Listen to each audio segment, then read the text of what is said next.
இலையுதிர் காலம் முடிந்து வசந்தத்தின் காலமாக, செல்வ செழிப்பின் காலமாக, இலையுதிர் காலத்தில் இருந்து துளிர்விடும் காலமாக இந்த தும்பி இனத்தைச் சேர்ந்த இந்த தயிர் சிலிப்பி என்று நாம் சொல்லக்கூடிய அபூர்வமான இந்த பூச்சி இனம் தோன்றும்.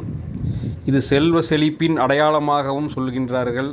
பச்சை வண்ணம், மரக்கலரிலே இருக்கக்கூடிய பூச்சி 2 வகைகள் நாம் பார்த்திருக்கின்றோம்.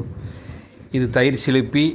இதை இப்போது அதன் வாழ்விடத்துக்காக ஒரு செடியிலே கொண்டு போய் விடலாம். வெய்ய நேரத்தில் பறந்து வந்து இங்கே நாங்கள் வேலை செய்கிற இடத்துல கம்பி இதில் வந்து சிக்கிடுது.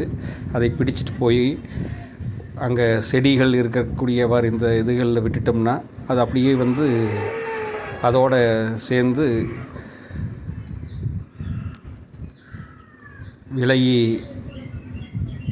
இலைகளுக்குள்ளே மறைஞ்சு இதாகும். இல்லைன்னா வந்து பறவைகள் பார்த்ததுன்னா பிடிச்சிக்கு. இது அரிய வகையான தயிர் சிலிப்பி. இது நாங்கள் தயிர் சிலிப்பின்னு சொல்லுவோம்.